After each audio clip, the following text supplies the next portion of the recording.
Hello बच्चों, आज का हमारा सवाल है एक गेंद किसी ऊंचाई से मुक्त किए जाने पर जमीन से टकराने पर 50% गतिज ऊर्जा की हानि होती है तो यह कितनी ऊंचाई तक उछलेगी।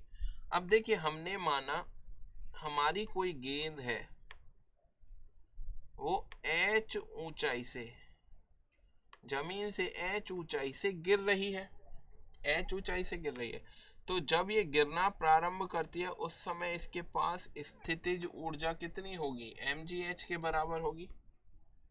स्थितिज ऊर्जा कितनी होगी? mgh।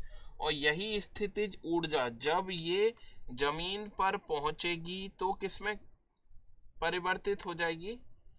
गतिज ऊर्जा में। तो जमीन पर वस्तु की गतिज ऊर्जा का मान h हाइट पर उसकी स्थितिज ऊर्जा के बराबर होगा, जो कि कितना होगा? mgh के बराबर। ठीक है। अब वस्तु यहाँ जमीन से टकराई और टकराने पर इसकी 50% ऊर्जा की क्या हो जाती है? हानि हो जाती है। तो इसकी वस्तु की अंतिम गतिज ऊर्जा टकराने के पश्चात कितनी होगी? 50% की हानि हो रही है तो आधी हो जाएगी, तो अंतिम गतिज ऊर्जा कितनी हो जाएगी? mgh/2, इतनी ही होगी। अब ये इस गतिज ऊर्जा से ऊपर जा रहा है तो कितनी हाइट तक पहुंच सकता है? माना हमारा ये वस्तु कितनी h ऊंचाई तक पहुंच सकती है, तो h ऊंचाई पर पहुंचने पर पूरी की पूरी गतिज ऊर्जा किस में कन्वर्ट हो जाएगी? स्थितिज ऊर्जा में।